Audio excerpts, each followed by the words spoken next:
Bienvenidos amigos a este reencuentro de la música, el arte, la trayectoria, las influencias y mucho más. Hoy vamos a compartir con un tremendo músico, artista, docente que nos va a comentar parte de su trayectoria, de sus vivencias, de su vida y mucho más. Bienvenido a Poseidón Restaurant, el gran Alan de los Jaivas. Hola. ¿Cómo estás? Muy bienvenido aquí a Poseidón Restaurant. ¿Qué te parece estar aquí hoy día junto a Jenny Rock? Bien, feliz. Gracias por la invitación. Y vamos, feliz de tener una conversación de música en un lugar tan emblemático como lo es la Plaza Aníbal Pinto. Así que gracias. Eso, aquí comienza el nuevo capítulo de Melomaniac. Así, Alan Reale, músico porteño, guitarrista de los Jaivas, profesor, compositor, amante del rock clásico y eterno viajero por los paisajes sonoros del arte y la educación. 13 años ya recorriendo el continente con una banda más emblemáticas de Latinoamérica. Hoy nos cuenta sobre su historia, sus raíces, cómo se entrelaza la música, la guitarra, la docencia y el corazón. ¿Cómo estás, Alan? Muy bienvenido a nuestra casa de Poseidón Valparaíso. ¿Qué te parece estar aquí hoy día? Bien, bien, contento. Gracias por la invitación. Siempre es grato conversar de música, de la vida de un músico y sobre todo en mi ciudad, Valparaíso, y escuchando buena música, que el rock es el que me mueve. Como se dice, el rock es cultura y se agradece que tú estés junto a nosotros y que también hayas aceptado esta invitación, porque más que entrevista es una conversación para conocerte más a ti íntimamente, conocer un poco de tu pasión, de tu trayectoria, de cómo también tú fuiste influenciándote por esos solos de guitarra. Sabemos que eres profesor y vamos a estar ahondando más en eso con tu persona. Así que hagamos un saludo al tiro nomás por la bienvenida y un saludo por el rey de las tinieblas, que seguramente muy pronto vamos todo ese camino a reencontrarnos con el gran Ozzy Maestro. Salud. Salud para Ozzy. Gracias por todo. Y para continuar con esta conversación vamos a iniciar con las raíces y los comienzos, porque sabemos que eres nacido y criado aquí en el puerto de Valparaíso, porteño de tomo y lomo. ¿Cómo fue crecer aquí en la ciudad porteña en un entorno tan particular que mezcla el arte, la calle, la bohemia, la música, el rock and roll nacional, internacional? ¿Qué sonidos te marcaron a ti especialmente en la infancia? La verdad es que en la infancia solamente escuchaba, digamos, infancia hasta que llegó una radio caseta a la casa. Pero antes escuchaba solamente la radio que escuchaba mi mamá, mi papá, qué sé yo. Ellos no tenían una cultura musical, digamos, marcada, no provengo de una familia de artistas para nada, ni el timbre tocaban. Pero creo que un poco mi vieja tenía como un poquito más de preocupación por cultivar estas cosas que tenían que ver con la música. Le gustaba el tango a mi mamá y creo que por ahí me fue, o sea, gracias a ella yo pude ir viendo o escuchando música que tuviera un mensaje, tal vez, que canciones que sonaban en los años 80, cuando era chico, no sé, canciones románticas, Yango, me acuerdo, o qué sé yo, Camino Sexto. Harta balada romántica. Claro, baladas románticas. Pero era, como te decía, solamente lo que la radio te proporcionaba en esa época, donde tal vez si uno quería escuchar algo no tenía la facilidad como hay ahora del internet, ¿cierto? Claro. De poner en Spotify o lo que tú querías escuchar. En esa época era eso en particular. Pero en un momento en que llegó una radio cassette y junto con esa radio cassette, una radio Sony típica de la época de los 80, también pasaba por el barrio donde nosotros vivíamos un señor que vendía cassette pirateado. y en esa época, digamos, de haber tenido 12, 13 años, estaba sonando Los Prisioneros, estaba sonando Soda Stereo, G.I.T. y el rock latino, y ahí fue como, claro, como la primera vez que tuve la oportunidad de escuchar una canción, escuchar el cassette darlo vuelta, escucharlo de nuevo, porque viajaba escuchando esa música. O sea, viajaba también teniendo la posibilidad de yo controlar lo que quería escuchar. Claro. Digamos, de acuerdo a lo que tenía ahí en los cassettes. Entonces yo creo que me fue introduciendo en el gusto por la música, y creo que eso es como, pienso yo que es el inicio de este gusto por Aparte que en la época, como tú mencionas, en los 80, también era limitado tener un cassette, o sea, tenías un cassette, era como tu reliquia. Como que también era como, oye, préstame el cassette que me ha marcado, está como, ay, quiero grabar de nuevo, sacaba la cinta. Era algo importante también para ti, me imagino, en el momento de conectarte con los géneros musicales. Sí, era algo súper importante. Después, cuando fui creciendo un poco más, yo tengo una hermana mayor que yo, ella ya, tenemos 3 años de distancia, ella ya era un poquito más adolescente y escuchaba la radio Concierto, me acuerdo.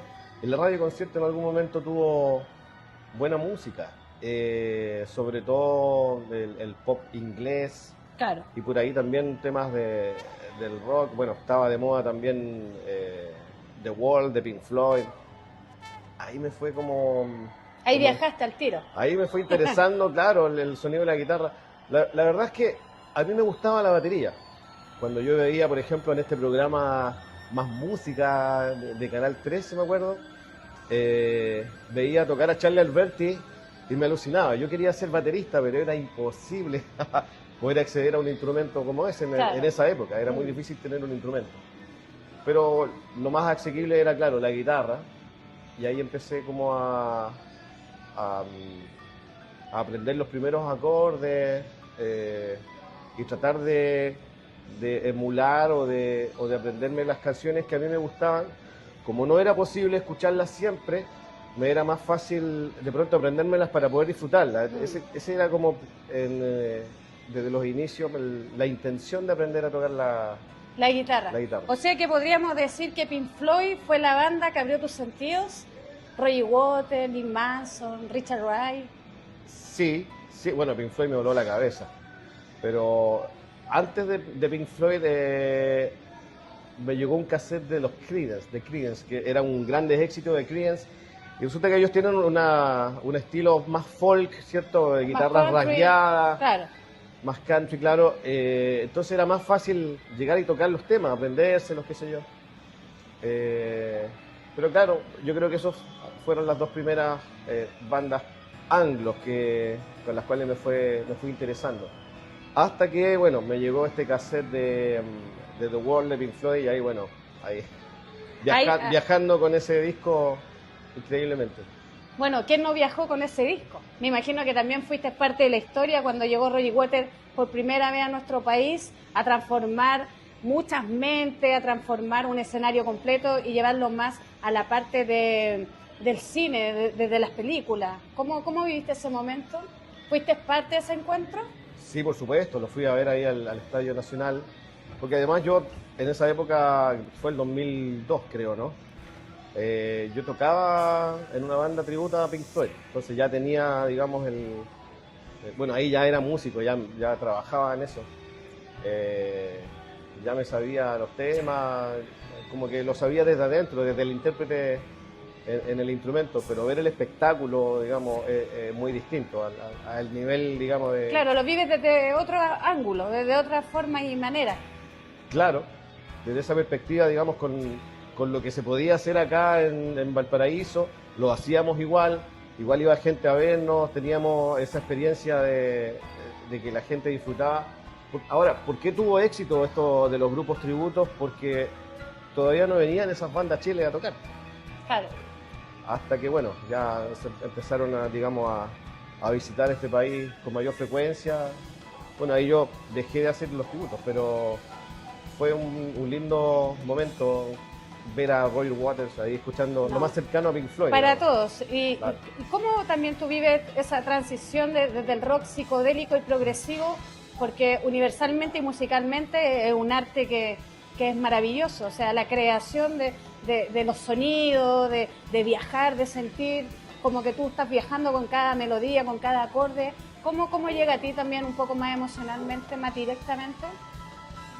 Yo creo que eso incierto que provoca lo que uno escucha al principio es lo que te despierta la curiosidad. Y yo creo que si no hubiese sido músico, hubiera hasta el día de hoy quedado con la duda de que cómo se hace esto, cómo suena así, cómo logran que este sonido a mí me haga viajar, qué sé yo. O sea, te conecta con tus sentidos. Absolutamente. Totalmente. Esa es la virtud que tiene esa música. Mencionaste que tu familia no te incentivó musicalmente, sino porque habían cassette, había música, podías escuchar grandes artistas, como lo mencionabas, Camilo Sesto, un tremendo poeta de la música. Pero ¿cómo viste tú la transición desde escuchar la música a crearla? ¿Cuándo sentiste que la guitarra era tu camino? La guitarra era el instrumento más, digamos, más asequible, instrumento armónico, porque anteriormente venía la flauta dulce, que es la típica que te enseñaban en el colegio, Claro. de la cual no me gustaba mucho porque no sé, nunca he sentido que tengo como una conexión con los instrumentos de viento. Es una cosa fisiológica tal vez, pero claro, la guitarra, tener la posibilidad de yo mismo hacer sonar una canción que me quedaba aquí en la memoria, porque además me di cuenta que tenía buena memoria y buen oído musical, entonces como que necesitaba reafirmar lo que me quedaba en la memoria de canciones que me gustaban, que sonaban en esa época. Entonces, claro, la guitarra fue el instrumento, digamos, más adecuado para el contexto en el que yo estaba creciendo. ¿Y a qué edad fue ese momento que tú viste una guitarra, la tomaste, sentiste que era tu camino, así como tomaste una guitarra acústica, una guitarra eléctrica y dijiste, esto es lo mío, esto lo siento, tengo un buen oído, vamos a crear algo? Lo que pasa es que desde niño siempre que había alguna actividad donde hubieran músicos en vivo tocando, yo en vez de participar con los grupos, con los niños, qué sé yo, o con mis padres, yo me ponía al lado a ver a los músicos. Como que observabas. Me atrapaba, como que no pescaba nada más y me ponía al lado. Y claro, me ponía a observar a los que interpretaban la guitarra en este caso. Y claro, cuando tuve la oportunidad de tener una guitarra de palo, así como por primera vez, quería como emular eso, ¿no? Porque me acordaba como de los movimientos, me acordaba de la expresión que tenían los músicos al cantar, me acordaba del sonido, del instrumento que de fondo iba acompañando y la voz cantante, digamos, se imponía frente a todas las personas que estábamos ahí, digamos, escuchando. Entonces, tenía ese recuerdo, al tener buena memoria, como te decía, y quería como replicarlo. Yo creo que ahí fue que me di cuenta yo solo de que tenía que aprender a tocar, tenía que aprender los acordes. Autodidacta siempre. Autodidacta, claro. Sí, y por ahí también me imagino que dentro de ese encuentro y oído musical parte algún solo de guitarra que te haya llamado la atención, que te haya marcado y que te iniciaste directamente en este mundo, un poco del rock clásico, el rock de lo que hablábamos, como Pink Floyd, que te voló la cabeza. Sí, de hecho el primer solo que yo me aprendí fue el de precisamente Another Brick in the Wall, porque cuando cumplí, me acuerdo perfecto, cuando cumplí 17 años, yo me venía aquí, a ver, no sé si geográficamente estamos en la Plaza Aníbal Pinto, donde también tenemos de vecino al Cinzano. Sí. Y en el Cinzano, en el segundo piso, los fines de semana tocaba una orquesta, digamos, animando el baile, qué sé yo, y dentro del repertorio tocaban un par de temas más rockeros. El resto era todo cumbia. Entonces yo me metía a ese lugar y lo mismo, la típica, me ponía al lado de la orquesta, iba a verlos tocar, hasta que me hice amigo del guitarrista.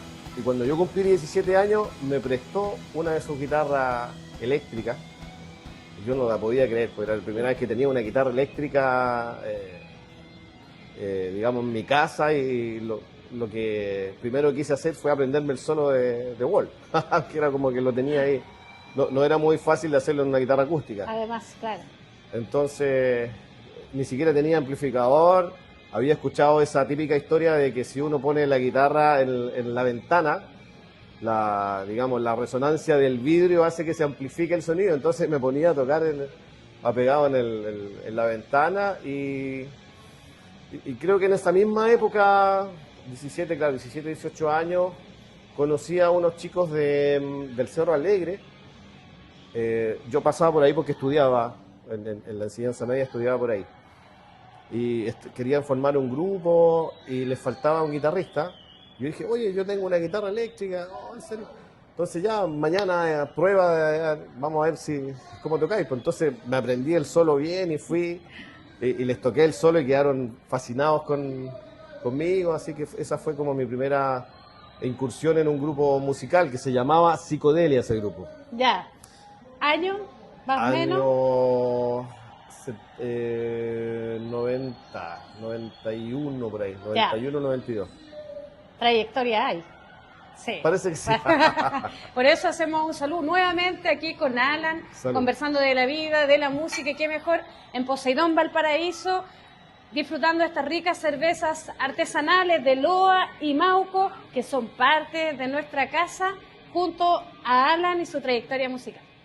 Para seguir un poquito ahondando más en ti, en tu música, en tu trayectoria, hablando de tu inicio, de tu historia, de Pink Floyd, naciste aquí en Valparaíso, te iniciaste en la guitarra muy joven, a tus 17 años, como lo mencionabas. ¿Tienes alguna historia o anécdota que puedas comentar respecto a eso? En ese transcurso del tiempo. A ver, anécdota así como que me haya marcado. Que te haya marcado y que tú siempre la recuerdes y que la menciones. Yo creo que en ese contexto de vida, de esa época, el rigor siempre te acompaña. Yo creo que la anécdota que me marcó es, después de este grupo Psicodelia, qué sé yo, pasó, qué sé yo, 6 meses o un año, no me acuerdo bien, me fui a probar a otro grupo y que me gustaba mucho y quería tocar con ellos y no me dejaron. Me dijeron, no, que no estáis preparados, qué sé yo. Y eso a mí me dolió muchísimo y dije, esta weá no me tiene que pasar nunca más. Y bueno, me fui ahí todo cabizbajo y dije, ya, yo voy a armar un grupo. Y ahí armé un proyecto que se llamó Cuatro Palos. Y claro, ahí después me empecé a tener como trabajo acá en los pubs, porque en esa época era como una forma de vivir también, tocar, o sea, haciendo lo que te gusta, tocando en bares, qué sé yo. Y bueno, después me encontraba con esos chicos y me decían, oye, pucha que la cagamos. Vuelve con nosotros. Claro, Sé no, parte. gracias, sí, sí. Bueno, una anécdota ahí. Bueno, y me imagino que es una anécdota que te marcó algo importante también en tu historia, porque estabas en el Valparaíso, donde había mucha cultura musical, donde en cada esquina había un bar que tenía una banda, habían distintos géneros musicales sonando, desde el folclore, el bolero, el rock, la música más anglo, la electrónica. ¿Cómo viviste tú ese tiempo cultural musicalmente aquí en el puerto? Lo vivía concho, trataba de estar en todos los lugares posibles donde hubiera... Se podía vivir más de la música también, porque Sí. siempre había muchos eventos programativos. Sí, había como una cultura de tener música en vivo. Había muchas opciones o alternativas donde tocar, tocar y que te pagaran. Era poco, pero no importa. Para uno cuando Vivía era... ahí de eso, te Claro. apasionaba. Sí, sí, llegaba a tener, ponte tú, tres presentaciones o 4 presentaciones en un mismo día, digamos, haciendo como doblete, triplete, cuádruplete.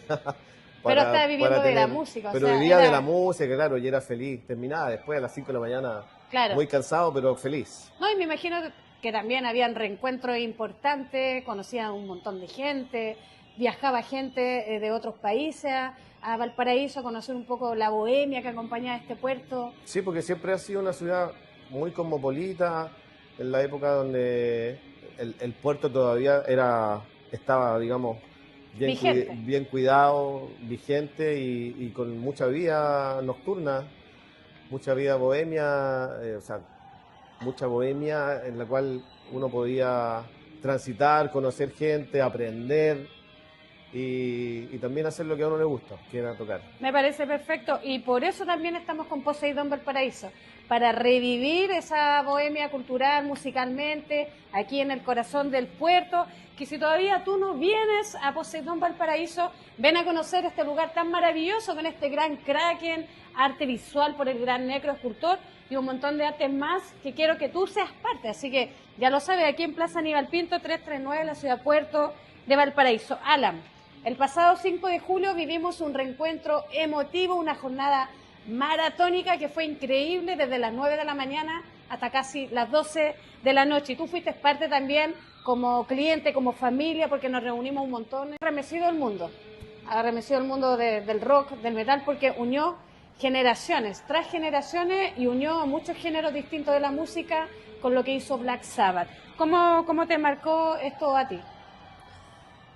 Bueno, el día del concierto, claro, la alternativa que había era, o sea, si no podías viajar a Birmingham para verlo en vivo, era verlo, digamos, vía remota. Streaming, claro.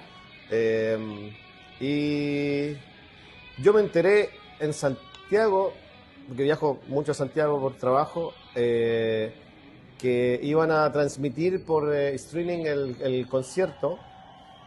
Un amigo me dijo, oye, van a transmitir en el Poseidón el concierto. Oh, ¿en serio? Y bueno, yo hago clases por acá cerca donde estamos, acá en el Poseidón, y dije, voy a hacer clases hasta las 5 de la tarde y me voy a ir al Poseidón a ver el concierto.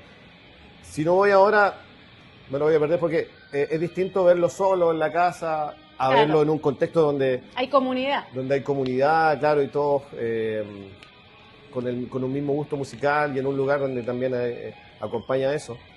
Entonces fue súper emotivo ver a todas las bandas que se entregaron por completo en honor a la trayectoria de un grande como Ozzy y Black Sabbath. Entonces fue súper emotivo, cada grupo, digamos, me impresionó en eso mismo, todos con un respeto increíble, gigantesco, como que no se veía ahí que hubiera egos, sino que todo lo contrario, había una camaradería que tal vez no se ve muy seguido, pero se agradece, y la verdad es que fue mucha la emoción cuando salió Ozzy en el momento ahí en el... No, ¿hay algún disco o una canción de Black Sabbath que haya marcado tu vida o que haya influido en tu entorno musicalmente?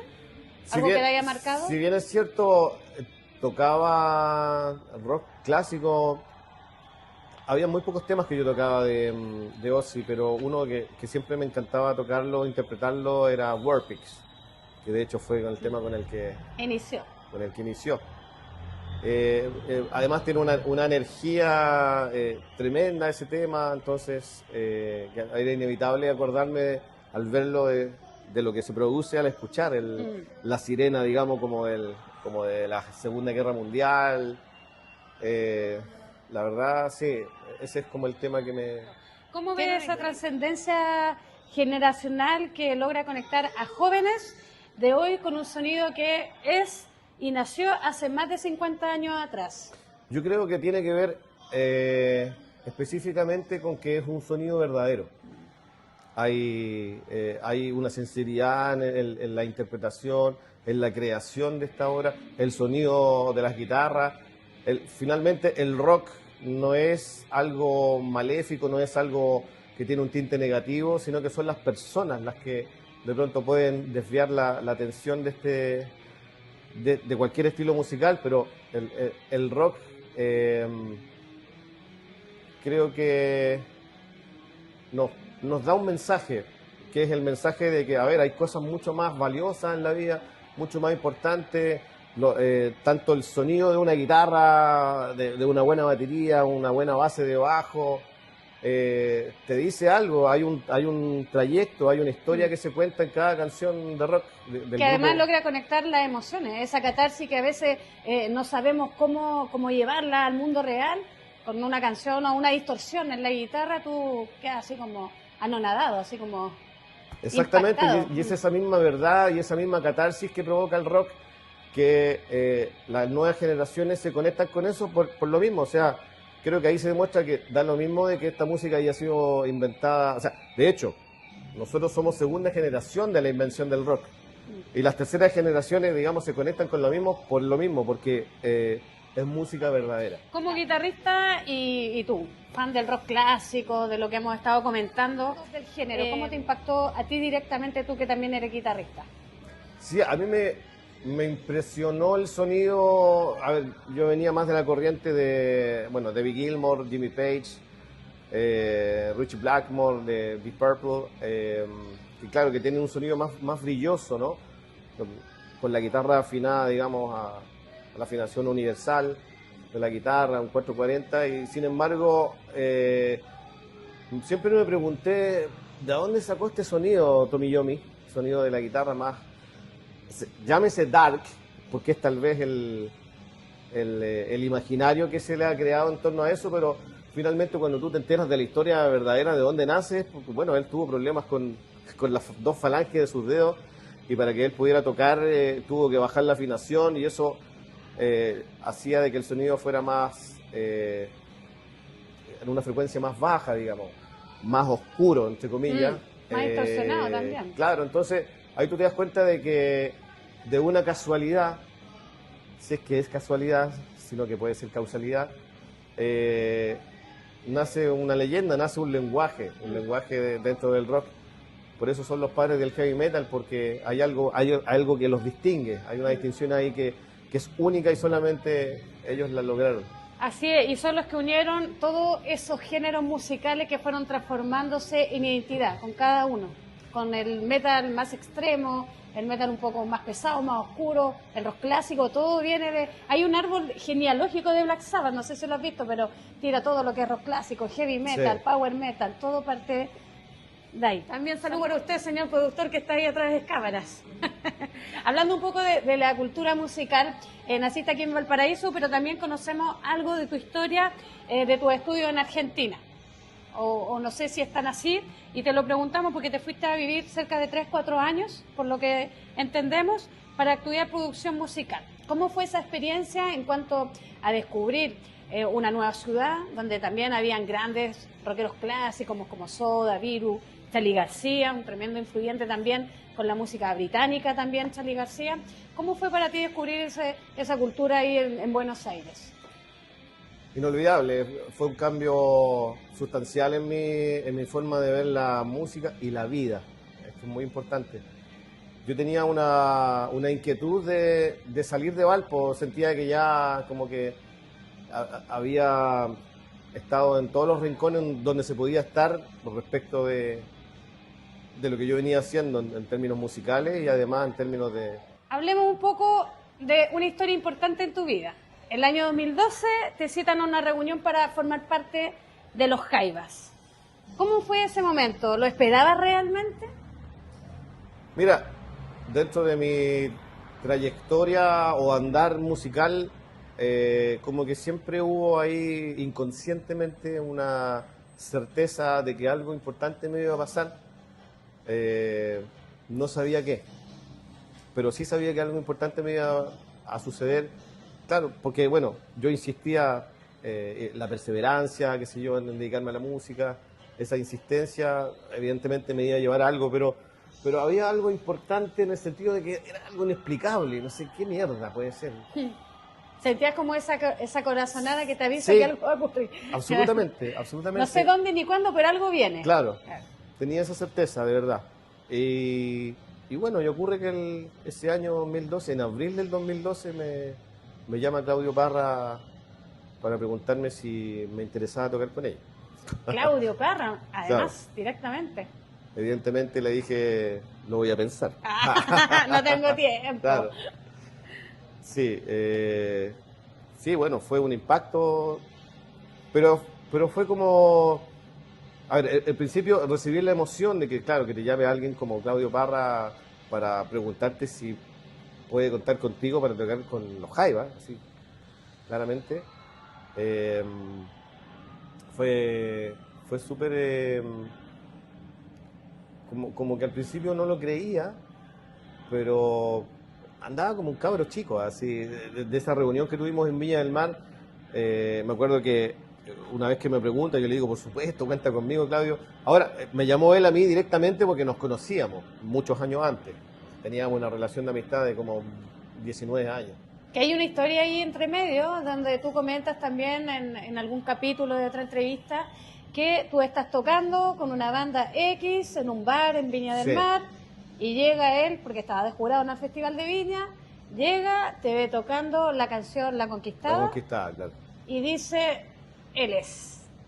Y ahí empieza como ese encuentro y reencuentro. Sí, ahí se comienza a forjar una amistad con él.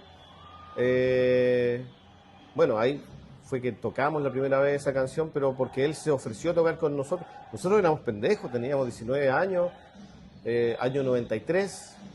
Unos Pues, lolos. claro, claro. Y son esas cosas que en las cuales hay empatía entre dos personas y se fue ahí construyendo esta amistad hasta que, bueno, llega el momento en el que necesitaban que contar con un guitarrista y él pensó en mí. Pues. O sea, de hecho, a veces me preguntan, bueno, tú te presentaste por un casting, qué sé yo, y digo, no me gustan los concursos. Ni no. siquiera hubo casting, o sea, fue No, como no, directamente claro, a ti. claro. Y con eso ya llevas 13 años con esta banda tan histórica, emblemática, que representa mucho aquí en Chile y también a nivel latinoamericano. Y por qué no decirlo europeo, tiene muchos seguidores también de afuera. ¿Cómo han sido estos años sobre los escenarios, en la gira, con los jaivas, el aprendizaje y la convivencia también? Porque es un aprendizaje importante porque te tocó reinterpretar los solos del Gato Alquinta. ¿Cómo fue también eso para ti? Como yo venía trabajando en esto de interpretar música de otros, lo que yo hacía era estudiarme el lenguaje del guitarrista y apropiármelo para que cuando yo tocara ese repertorio, la música sonara que está viva, ¿no? Claro. Porque en ese caso mejor, no sé, tal vez hubiera puesto una partitura, me pongo a leer y la cuestión suenan las notas, pero no hay una... No hay una conexión más de emoción, de No, pasión. exactamente, Claro. entonces, exactamente. Entonces yo ya tenía ese ejercicio de encontrarme con el ser humano que había detrás de quien inventó este estilo, sea cual sea. Cuando me tocó aprenderme el lenguaje del Gato Alquinta, bueno, ya tenía ese ejercicio, entonces no me fue difícil. Y además la amistad con Claudio ayudó a que todo el resto del grupo me aceptara como un igual. Claro. Entonces, Y llevar tu sello personal, que también es importante, tener tu propia identidad y que no se vea como que quieres hacer lo mismo que hacía el gato, sino que tengas tu propio sello personal, tu identidad, dentro de las composiciones, de las canciones. De repente, no sé, ¿te ha pasado como querer aportar algo musicalmente o tienes que regirte por lo que van a presentar en ese momento? ¿Tienes tus ideas propias? Sí, es que hay una distinción ahí porque una cosa es el tema compuesto, ¿no? Claro. Digamos, es la composición. Es como que, a ver, si tocas este tema Shannon, You Crazy Diamond de Pink Floyd, y el tema está escrito así y la gente espera escuchar eso. Tal cual. Claro, independiente de que no seas tú, David Gilmour, en este caso, yo no soy el Gato Alquinta, yo soy Alan Reales. Claro. Y yo toco las notas, digamos, con el lenguaje. Claro, con tu propia voz artística. Eso es lo digámoslo importante, así, claro. respetando el lenguaje de ese estilo que inventó Claro. el gato en la guitarra, pero soy yo el que está vivo tocándolo. Entonces, está ese equilibrio. No hago todo exactamente a lo del gato, pero tampoco me salgo, ni tampoco me pongo a pensar de que soy solo yo el que está tocando, Alan Reales y los Jaivas. Claro. No, somos un conjunto y se respeta la música que hay ahí. Y eso, bueno, evidentemente la responsabilidad que hay ahí es grande, pero ya voy a cumplir 13 años, creo que he hecho bien la pega. Tremenda trayectoria, sí.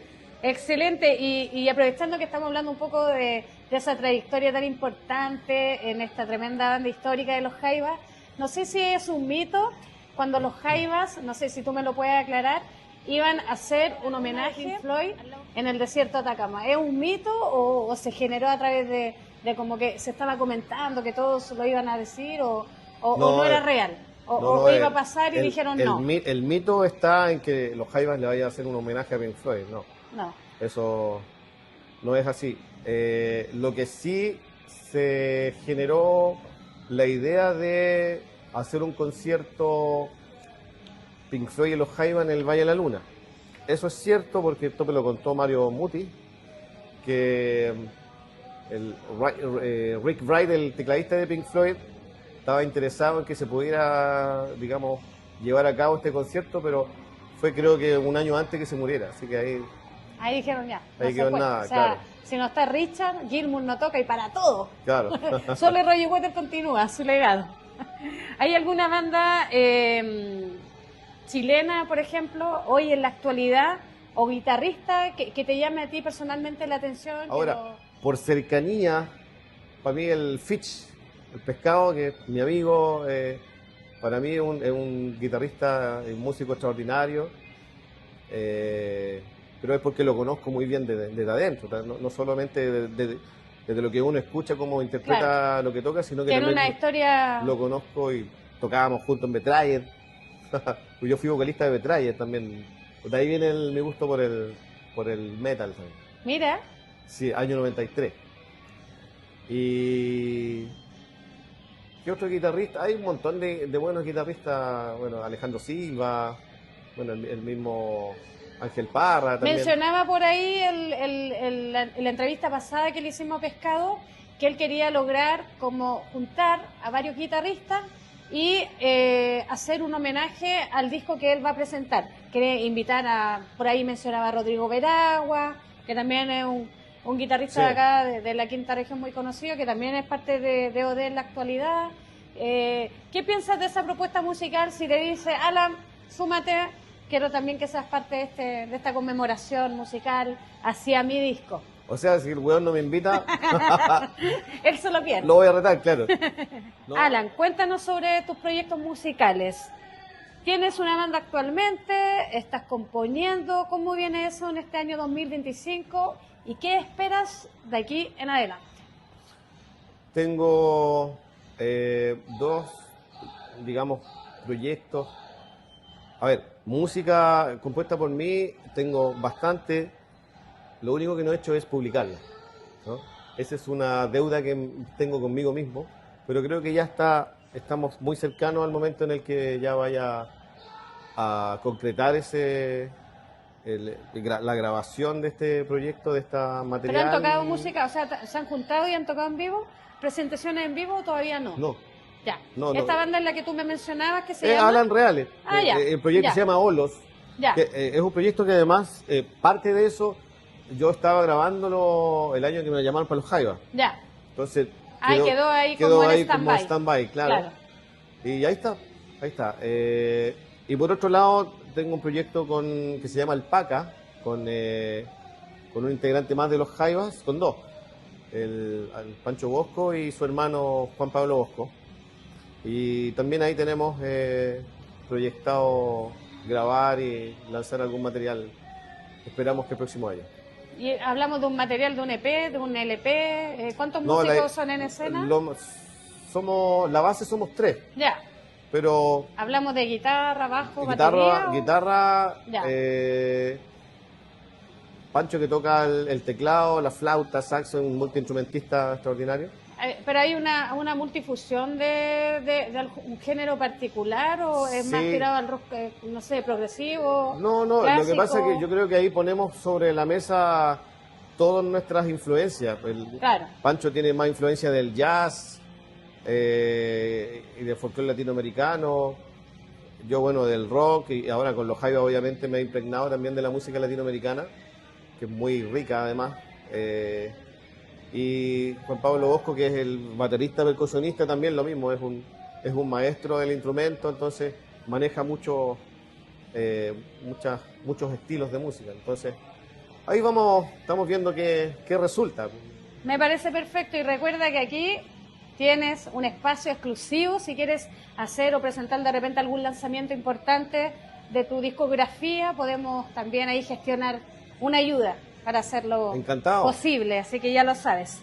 Bueno, pasando desde lo musical, de la trayectoria, de tu trabajo musical también con Identidad en los Jaivas, de tus proyectos, tu historia, tu influencia, pasamos a hablar de algo muy cultural, porque queremos también ahondar mucho en lo que es la docencia y en la educación musical en la cual te dedicas tú actualmente como profesor.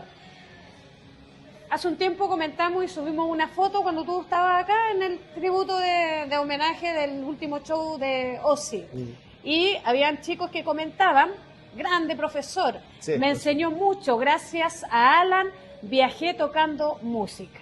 Más allá de lo técnico hay una huella emocional que dejas a quienes pasan por tus clases. ¿Qué significa para ti ese reconocimiento? Uy, significa mucho porque creo que uno tiene la obligación moral o de traspasar lo que a uno también le enseñaron en la vida, ¿no? Creo que es la única manera de que podamos mantener este ímpetu por formar mejores personas. Claro. Y dar todo lo mejor de lo nuestro, quienes sabemos que nos dedicamos a la música, para que ese objetivo pueda cumplirse. Es un mundo difícil, hay muchos cambios muy rápidos y no podemos perder el foco de que lo humano, digamos, y el desarrollo de la sensibilidad a través del arte y a través de la música es fundamental. La música tiene una herramienta, digamos, beneficiosa para el crecimiento y el desarrollo humano que impacta mucho en las personas. Y ahí está el ejemplo de que, bueno, gracias profe y todos esos comentarios son sinceros realmente, y eso te lo demuestra. Hay un vínculo que es directamente, ese vínculo, ¿cómo te llega a ti más emocionalmente? No es solo entregar el contenido, sino que es traspasarle también esta manera de observar el mundo desde la emocionalidad, gracias a aprenderse una melodía. Es el proceso que tienen los niños de llegar no pudiendo tocar una melodía a lograrlo. Claro. Ese proceso como de que en el fondo te dice a ti, en realidad viste que puedo hacerlo, sí, puedo hacerlo. Es un empujón, es como una puerta abierta a. Exactamente. Y es lo que hablábamos hace unos días atrás, de lo importante que es la música desde la infancia, muy pequeña. Yo te comentaba que por ahí, por el año 2016, empecé a llevar música a los colegios, buscando estos colegios que no tenían, digamos, los equipamientos para poder formarse.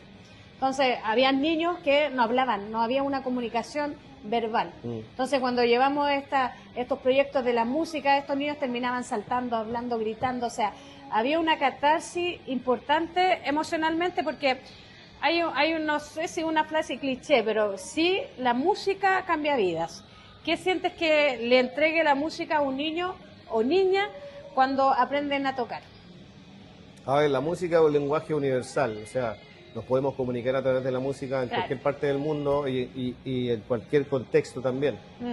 ¿Qué siento? Bueno, la verdad es que cuando veo los resultados en los niños y los niños se ven los cambios, por mínimos que sean, uno siente una satisfacción enorme de saber de que estás haciendo las cosas bien, que no solamente es el ponerse de un lado, digamos, del escenario y el público allá abajo, sino que uno también tiene que ser parte del proceso, de esa comunidad, exactamente.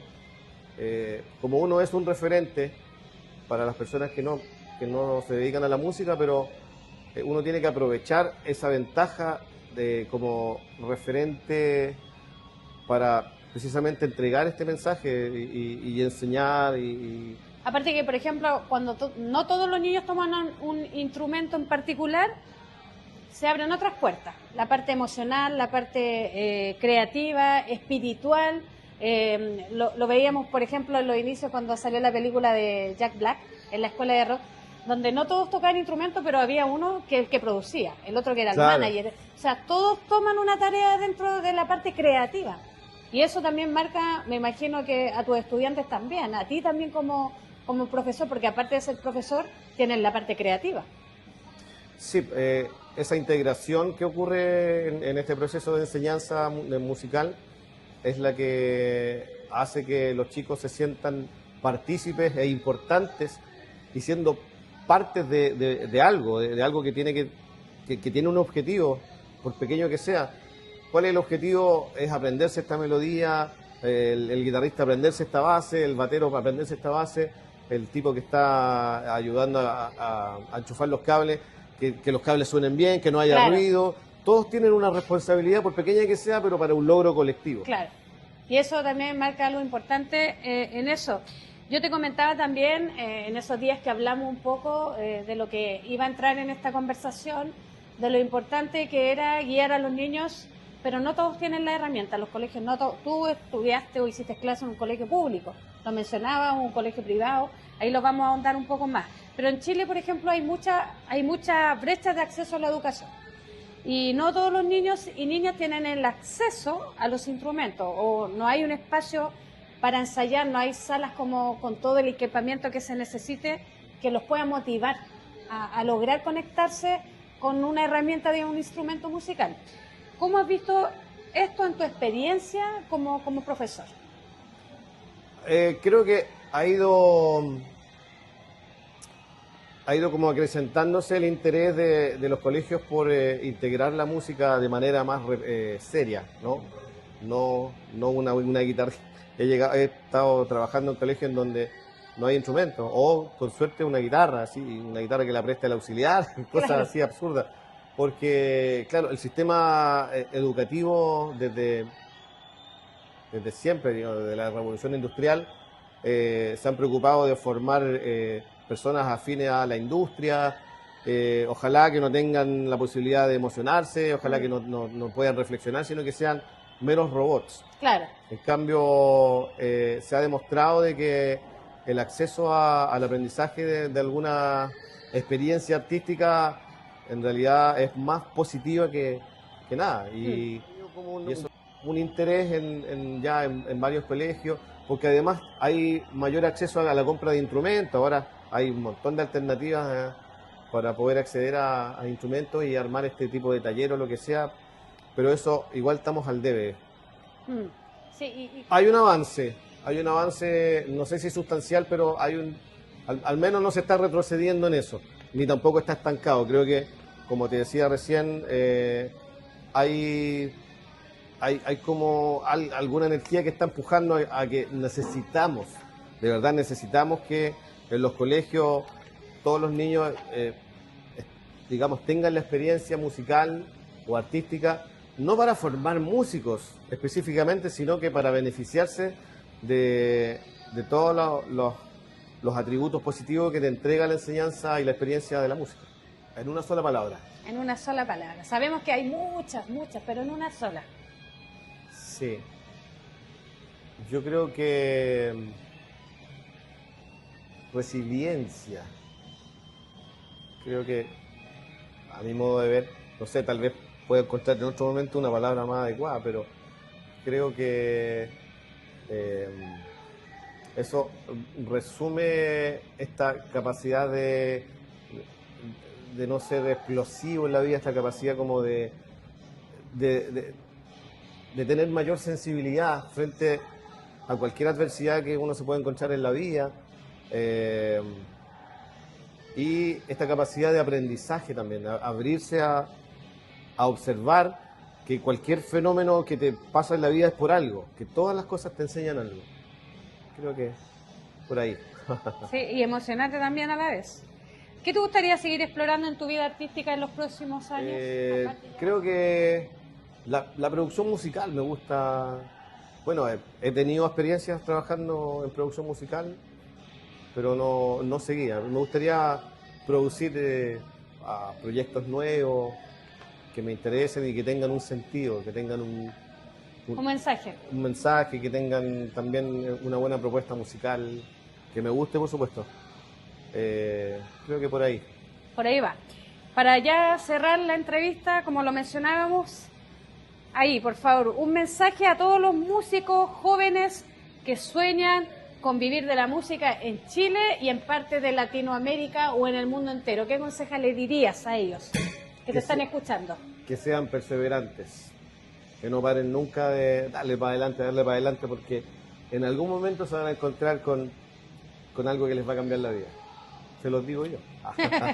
Bueno, Alan, te queremos agradecer tu asistencia, esta confianza que tuviste también para aceptar mi invitación humildemente Te lo digo aquí en Poseidón Restobar, espero que no sea la última. Ya sabes que tienes el subterráneo para presentarte con tu banda o con el proyecto que tú quieras aquí. Así que nada, despedimos con un saludo a este gran y talentoso músico que también muy pronto nos vamos a estar presentando con los Jaivas en el Estadio Nacional. Así que por ahí... Se viene después de 22 años sin tocar en el Estadio Nacional, vamos a hacer un Nacional el 7 de diciembre de este año. Para que anoten la fecha para acompañar a los Jaivas, a Alan en este recorrido con la trayectoria de los Jaivas, de la música, la cultura y mucho más. Salud por ti, Alan, salud por los Jaivas y por la trayectoria musical que tú hoy día nos compartes. Salud Nos vemos. por el Poseidón también.